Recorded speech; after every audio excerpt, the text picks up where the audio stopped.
नमस्कार, आप देख रहे हैं इंडिया टीवी। आपके साथ मैं हूं मीनाक्षी जोशी। सुबह के 11 बजे का वक्त है। तमाम बड़ी खबरों के साथ मैं हाजिर हूं। फर्जी कॉल से धमकी का सिलसिला प्लेन और होटल के बाद मंदिर तक पहुंच चुका है। पिछले कुछ वक्त में देश के 3 बड़े मंदिरों को बम थ्रेट मिल चुका है। तिरुपति के इस्कॉन मंदिर को बम से उड़ाने की धमकी दी गई है। मंदिर को 3 दिन में चौथा फर्जी मेल मिला है। ईमेल में दावा किया गया है कि आईएसआईएस के आतंकवादी मंदिर को उड़ा देंगे। वहीं केरल के कासरगोड में दिवाली से पहले एक मंदिर में फेस्टिवल के दौरान पटाखे चलाए जाने के दौरान आग लग गई। इसमें 150 से ज्यादा लोग घायल हो गए हैं। उधर अयोध्या में दीपावली की तैयारी शुरू हो गई है। यहां कल 28 लाख दीपक जलाकर वर्ल्ड रिकॉर्ड बनाया जाएगा। रामलला के विराजमान होने के बाद ये पहला दीपोत्सव है। इसे खास और ऐतिहासिक बनाने की पूरी तैयारी है। बात महाराष्ट्र के चुनाव की करें तो नामांकन भरने के लिए अब आखिरी 4 घंटे का ही वक्त बाकी है। अभी भी महाअघाड़ी के 18 और महायुति के 7 उम्मीदवारों का ऐलान होना बाकी है। खबरें बहुत सारी हैं, बड़ी दिलचस्प है, लेकिन इस वक्त की बड़ी खबर आपको महाराष्ट्र से जुड़ी हुई दे दें, जहां बाबा सिद्दीकी के मर्डर की गुत्थी अभी तक सुलझ नहीं पाई कि उनके बेटे विशान सिद्दीकी को जान से मारने की धमकी दी गई है। यह धमकी विशान सिद्दीकी के बांद्रा ईस्ट स्थित ऑफिस में लैंडलाइन फोन पर दी गई थी। मुंबई पुलिस ने इस मामले में तुरंत एक्शन लेते हुए नोएडा से एक आरोपी को गिरफ्तार कर लिया है। 20 साल के शख्स का नाम गुरफान खान बताया जा रहा है। विशान सिद्दीकी अभी महाराष्ट्र चुनाव में व्यस्त हैं। वो एनसीपी अजीत पवार गुट के टिकट पर बांद्रा ईस्ट से चुनाव लड़ रहे हैं और इसी बीच शुक्रवार की शाम उनके दफ्तर में एक फोन आया। इसमें विशान के साथ ही फिल्म स्टार सलमान को भी जान से मारने की धमकी दी गई थी और पैसों की मांग की गई। विशान सिद्दीकी के दफ्तर की तरफ से ये शिकायत दर्ज कराने के बाद मुंबई के निर्मल नगर पुलिस थाने में जब जांच शुरू हुई तो जिस व्यक्ति ने जान से मारने की धमकी दी उस तक पुलिस के हाथ पहुंच चुके हैं। इस वक्त जो व्यक्ति आप देख रहे हैं इंडिया टीवी पर पुलिस के साथ मौजूद, ये ही है वो गुरफान खान जिसने विशान सिद्दीकी को धमकी दी है या पुलिस की हिरासत में है। और किसी भी धमकी को हल्के में नहीं लिया जा सकता। खासतौर पर बाबा सिद्दीकी के मर्डर के बाद ये मामला बहुत संगीन हो चला है। गुरफान खान अब पुलिस की गिरफ्त में है, लेकिन क्या ये गुरफान खान की अपनी ही दिमागी साजिश थी या उसका ही फितूर था या फिर इसके पीछे भी कोई गैंग काम कर रहा है? ये एक बड़ा सवाल है। इसने फोन करके विशान को ही नहीं बल्कि सलमान खान को भी मारने की धमकी दी। बकायदा पैसों की डिमांड की गई। अब जिस तरीके का माहौल चल रहा है, बाबा सिद्दीकी की हत्या की गुत्थी अभी भी सुलझनी बाकी है। इसके पीछे कोई गैंग ऑपरेट कर रहा है, इसके पीछे कोई व्यक्ति ऑपरेट कर रहा है, इसकी पूरी छानबीन लगातार मुंबई पुलिस कर रही है। ऐसा तो नहीं गुरफान खान ने इसी मौके का फायदा उठाते हुए पैसे कमाने की चाहत में ये कांड किया, ये धमकी दी और उसे ये लगा कि शायद ये मौका है, वो ये धमकी देगा, विशान सिद्दीकी डर जाएंगे और फिर हो सकता है पैसों की डिमांड को पूरी भी कर दिया जाए। और इसी चक्कर में अब वो पुलिस की हिरासत में आ गया है। मुंबई से हमारे साथ संवाददाता साकेत राय और नोएडा से अभय पराशर लाइव जुड़ गए हैं। सबसे पहले साकेत, ये बताएं इस धमकी में गुरफान ने क्या कहा और फिलहाल गुरफान को कहां रखा गया है?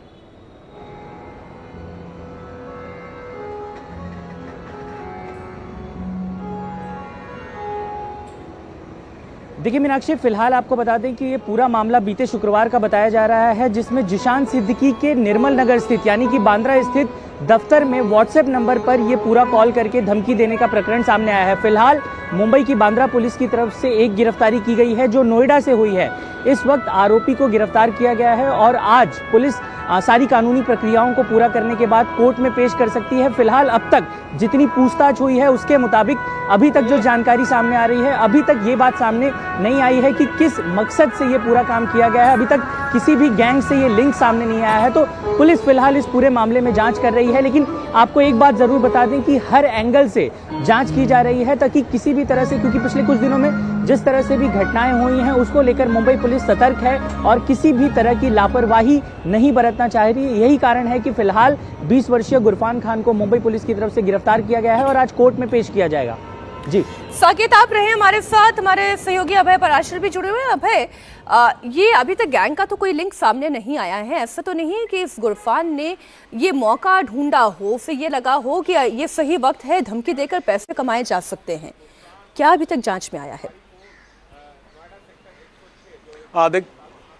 देखिए बिल्कुल मीनाक्षी, फिलहाल पुलिस को जांच में यही लग रहा है जिस तरीके से बाबा सिद्दीकी की हत्या हुई थी। हालांकि उस पूरे मामले में जो शूटर्स गिरफ्तार हुए थे उनका लिंक लॉरेंस बिश्नोई से निकला था। धमकी को उन्होंने सोशल मीडिया पर कहा भी था, जिम्मेदारी ली थी। लेकिन ये जिस शख्स को गिरफ्तार किया गया है, गुरफान खान उर्फ मोहम्मद तैयब, ये बताया जा रहा है बरेली का रहने वाला है और पिछले कुछ समय से ये नोएडा में छिपा हुआ था। 20 साल इसकी उम्र है, कोई काम नहीं करता है, बेरोजगार है, ये भी बताया जा रहा है। असल में पिछले शुक्रवार को जिशान खान के दफ्तर में उनके दफ्तर का जो व्हाट्सएप नंबर है उस पर कॉल करके धमकी दी थी और यह कहा था कि जिशान और साथ ही सलमान खान को जान से मार दिया जाएगा। कुछ पैसों की डिमांड भी की गई थी। उसके बाद से मुंबई पुलिस लगातार टेक्निकल सर्वेलेंस के जरिए नजर रख रही थी। जिस नंबर से कॉल आया था उसको ट्रेस करने की कोशिश की जा रही थी और उसके बाद मुंबई पुलिस को पता लगा कि नोएडा में इसकी लोकेशन है। जिसके बाद कल देर रात मुंबई पुलिस ने नोएडा पुलिस से संपर्क साधा और मुंबई पुलिस और नोएडा पुलिस का यह एक ज्वाइंट ऑपरेशन था, जिसके बाद गुरफान खान उर्फ मोहम्मद तैयब को गिरफ्तार कर लिया गया है। फिलहाल नोएडा के सेक्टर 39 थाने में उसे रखा गया है, उससे पूछताछ की जा रही है। शुरुआती जांच अभी तक जो पूछताछ हुई है उसमें किसी बड़े गैंग से फिलहाल इसका लिंक निकलकर सामने नहीं आया है। इससे पूछताछ की जाएगी क्योंकि इससे मुंबई को धमकी दी थी। मुंबई में यह मामला दर्ज हुआ था। बाबा सिद्दीकी की हत्या के बाद का ये पूरा का पूरा मामला है, जब जिशान और सलमान को मारने की इसने धमकी दी, पैसों की डिमांड करी। तो फिलहाल मुंबई पुलिस नोएडा में मौजूद है, नोएडा पुलिस सेक्टर 39 थाने में, दोनों ही राज्यों की पुलिस इससे पूछताछ कर रही है। कोर्ट में पेश करके ट्रांजिट रिमांड पर इसको मुंबई लेकर जाया जाएगा, जहां पर इससे पूछताछ होगी और फिर इसका क्या मकसद था, क्या सिर्फ किसी गैंग के नाम पर, क्योंकि लॉरेंस का नाम इस पूरे हत्याकांड से जुड़ रहा है, शूटर्स उसके नाम पर है, तो क्या लॉरेंस के नाम पर पैसे ऐंठना चाहता था ये शख्स गुरफान, जो कि बरेली का रहने वाला है, ऐसा फिलहाल नजर में आ रहा है। बिल्कुल, और मकसद क्या था, किस तरीके और से जांच अगर आगे होती है, बढ़ती के... है तो और चीजें क्लियर होंगी, लेकिन फिलहाल प्रथम दृष्टया तो यही समझ में आ रहा है। अभय, आपका भी और साकेत आपका बहुत शुक्रिया इस पूरी जानकारी के लिए। जिशान सिद्दीकी को धमकी मिली है, आरोपी अरेस्ट हो चुका है, लेकिन त्योहारों के इस मौसम में देश के बड़े हिंदू मंदिरों को भी धमकी दी जा रही है। अयोध्या से लेकर तिरुपति के मंदिर को उड़ाने की ये धमकियां हैं। आंध्र प्रदेश के तिरुपति के इस्कॉन मंदिर को बम से उड़ाने की धमकी दी गई। इसके बाद मंदिर की सुरक्षा कड़ी कर दी गई है। पुलिस पूरे मामले की जांच कर रही है। इस धमकी के पीछे आखिर कौन है? इसी तरह की सुरक्षा उज्जैन के महाकाल मंदिर में भी बढ़ाई गई है। एक चिट्ठी के जरिए महाकाल के मंदिर में भी धमाके की धमकी दी गई है। अयोध्या के राम मंदिर को भी धमकी मिल चुकी है। हालांकि इस मामले में आरोपी को गिरफ्तार किया जा चुका है। सवाल यह है कि आखिर दिवाली से पहले मंदिरों को यह धमकी कौन दे रहा है और उसका मकसद क्या है? सबसे ताजा मामला आंध्र प्रदेश की तिरुपति मंदिर का है। यहां इस्कॉन मंदिर को जिस तरीके का ईमेल दिया गया, बम से उड़ाने की धमकी दी गई, इसी तरीके का धमकी भरा मेल तिरुपति में भी भेजा गया। इस्कॉन के लिए यह कहा गया कि आईएसआई से जुड़े हुए आतंकी इस वारदात को अंजाम देंगे। इसके बाद से पुलिस के बम निरोधक दस्ते ने मंदिर परिसर की जांच कर ली। डॉग स्क्वाड की भी मदद ली गई, लेकिन पुलिस की जांच में अभी तक कुछ नहीं निकला है। तिरुपति पुलिस ने पूरे मामले में एफआईआर दर्ज करके जांच शुरू कर दी है। ये दोनों ही मंदिर आप जानते हैं कि इस्कॉन मंदिर, जहां पर बड़ी संख्या में कृष्ण के श्रद्धालु, उनके भक्त पहुंचते हैं और खास तौर पर जब त्योहार का मौसम होता है तो मंदिरों में तो भक्तों की आवक और ज्यादा बढ़ जाती है। और तिरुपति मंदिर की महिमा तो जग जाहिर है। पूरी दुनिया से इतने लोग आते हैं तिरुपति मंदिर में दर्शन करने के लिए, मन्नतें मांगने के लिए, और वहां पर इस तरीके की धमकी आना। लेकिन ये कोई पहला मामला नहीं है जब तिरुपति में बम की धमकी आई हो। पिछले 4 दिन में तिरुपति में 4 ईमेल कर धमकी दी जा चुकी है। सबसे पहले 24 अक्टूबर को 4 होटल्स और तिरुपति एयरपोर्ट को उड़ाने की धमकी दी गई थी। अभी पुलिस फिलहाल मामले की जांच कर ही रही थी कि 26 अक्टूबर को एक और ईमेल आ गया। तिरुपति के 2 बड़े होटल्स को उड़ाने की धमकी दी गई। इस ईमेल में ड्रग्स केस में जाफर सादिक की गिरफ्तारी का बदला लेने की बात कही गई। पुलिस की जांच में यह धमकी भी फर्जी निकली और अब इस्कॉन होटल को धमकी मिलने की खबर सामने आ चुकी है। केवल दक्षिण भारत के मंदिर ही नहीं बल्कि उत्तर भारत के मंदिरों को भी धमकियां मिल रही है। धमकी के बाद उज्जैन के महाकाल मंदिर में सुरक्षा बढ़ाई गई है। यहां पर मंदिर को सीधे तौर पर तो कोई धमकी नहीं दी गई है। राजस्थान के हनुमानगढ़ रेलवे स्टेशन के सुपरिंटेंडेंट को 1 अक्टूबर को एक लिफाफा मिला था, जिसमें कई रेलवे स्टेशन के साथ ही उज्जैन के महाकाल मंदिर को लेकर धमकी दी गई थी। इसमें कहा गया था कि मंदिर में 30 अक्टूबर और 2 नवंबर को धमाके होंगे। खत भेजने वाले ने खुद को जैश-ए-मोहम्मद से जुड़ा हुआ बताया था। अब ये धमकी असली है या फर्जी, इसकी जांच पुलिस कर रही है। लेकिन महाकाल मंदिर की सुरक्षा में कोई कमी नहीं है, बल्कि इसे थोड़ा और चाक-चौबंद किया गया है। उज्जैन के डीएम के मुताबिक महाकाल मंदिर के आसपास की सुरक्षा व्यवस्था को और कड़ा कर दिया गया है। महाकालेश्वर मंदिर की सुरक्षा की बात की जाए तो किस प्रकार की सुरक्षा व्यवस्था है? श्री महाकालेश्वर मंदिर की सुरक्षा व्यवस्था बहुत पुख्ता है। यदि हम मंदिर के आउटर लेयर की बात करें तो इसके आसपास महाकाल थाना स्थित है और पूरे एरिया में लगातार गश्त पुलिस की चलती रहती है। डीएसबी की जो टीमें हैं, इंटेलिजेंस की जो टीमें हैं, वो पूरा व्यवस्थित रूप से देखती रहती हैं। समय समय पर यहाँ पर पुलिस की टीम, इंटेलिजेंस की टीम को भेज करके पूरा अंदर तक चेकिंग भी कराई जाती है और कोई भी इनपुट मिलता है तो उस पर हम अलर्ट रहते हैं।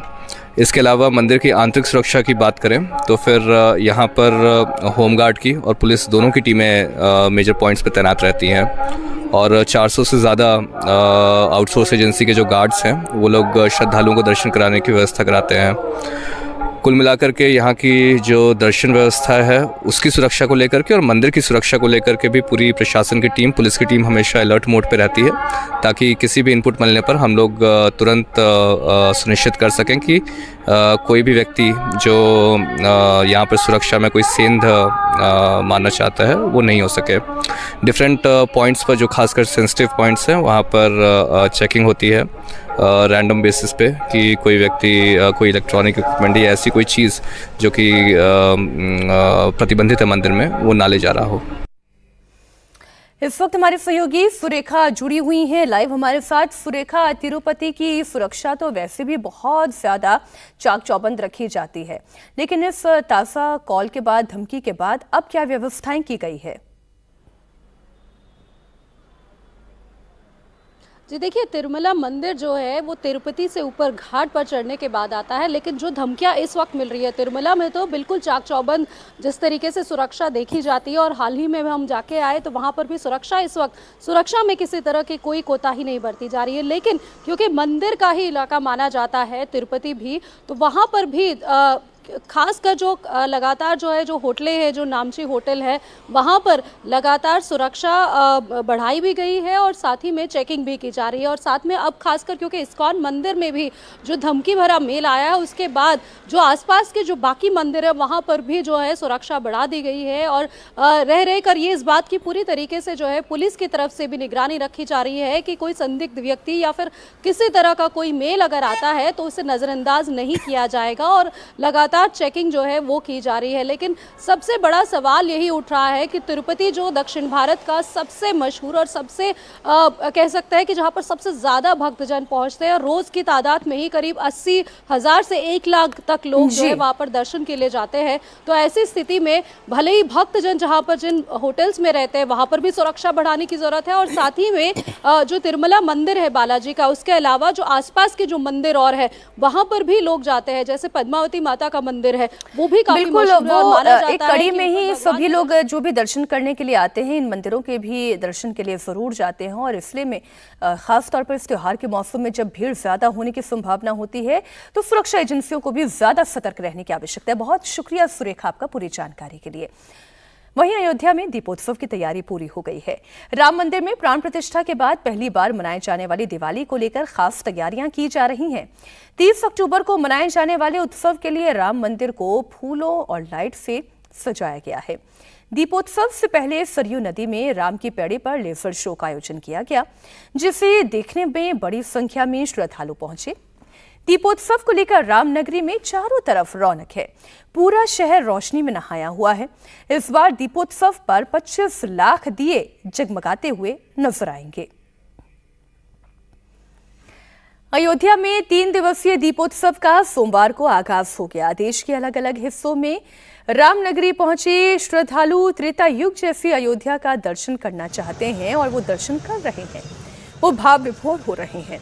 2 किलोमीटर तक हुई भव्य सजावट से अयोध्या की शोभा देखते ही बन रही है। उदय चौराहे से लेकर नया घाट तक, धर्मपथ से लेकर सरयू पुल तक रामकथा की तस्वीरों को लगाया गया है। शहर में लेजर शो, सांस्कृतिक कार्यक्रमों की बहुरंगी छटा बिखरने लगी है। 8वें दीपोत्सव की तैयारियां अंतिम चरण में हैं।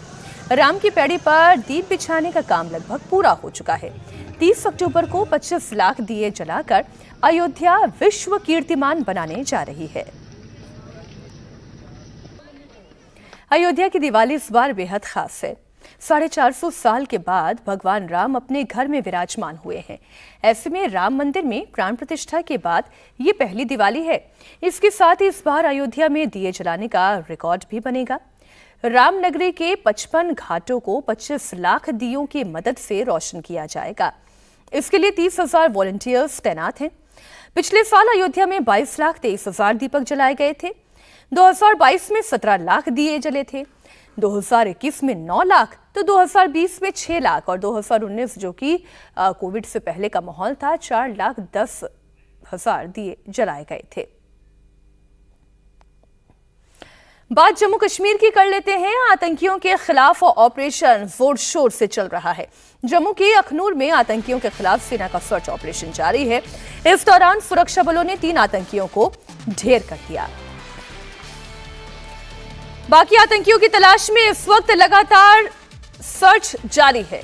आतंकियों के सर्वनाश के लिए सेना ने इस बार ऑपरेशन में टैंक उतारे हैं। इसके साथ ही पैरा कमांडो की भी तैनाती है। कल सुबह आतंकियों ने सेना की गाड़ी पर अटैक किया था और तब से सेना के जवान आतंकियों के खिलाफ सर्च ऑपरेशन में जुटे हैं। अब तक 3 आतंकियों को ढेर कर दिया गया। आर्मी ने पूरे इलाके को घेर रखा है। हेलीकॉप्टर्स और ड्रोन से पूरे इलाके की निगरानी की जा रही है। एनएसजी कमांडोज फॉरेस्ट के पूरे इलाके को सर्च कर रहे हैं।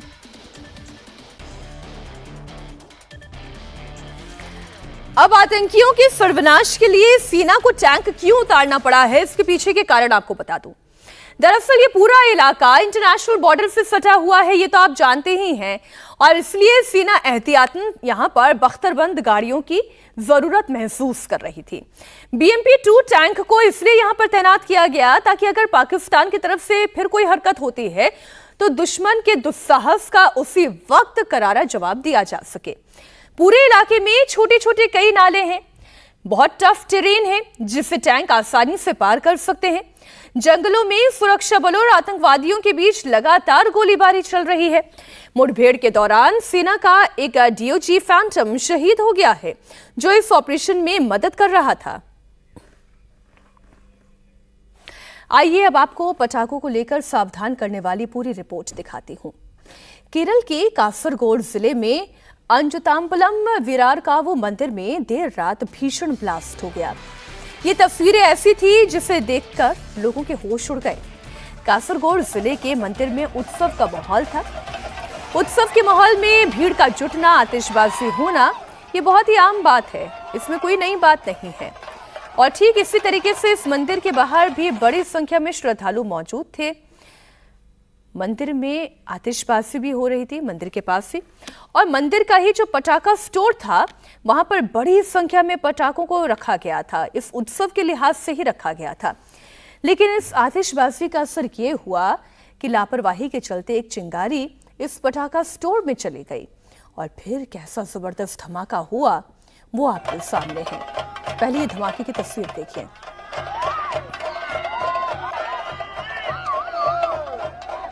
लोग जुटे हुए हैं, बड़ी संख्या में भीड़ दिखाई दे रही है और तभी अचानक यहाँ पर पटाखे चलने शुरू होते हैं। आतिशबाजी अभी शुरू हुई ही थी कि इसी आतिशबाजी से निकली हुई एक चिंगारी पटाखा स्टोर में जा पहुंची और फिर क्या हुआ वो देखिए।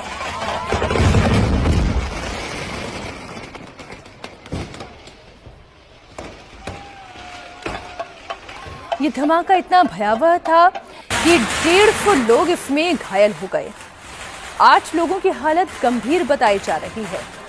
अगर आप भी पटाखा चलाने का शौक रखते हैं, अगर आप भी हजारों के खर्च पर पटाखों का पूरा अंबार अपने घर में लगा लेते हैं तो सावधानी बरतने की जरूरत है, क्योंकि एक छोटी सी लापरवाही सब पर भारी पड़ जाती है। और यही कहर टूटा है, 150 लोग घायल हुए हैं।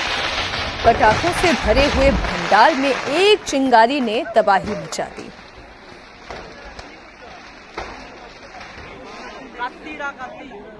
अचानक से जैसे ही ये जबरदस्त धमाका हुआ, लोग तितर बितर होकर जहां तहां भागने लगे।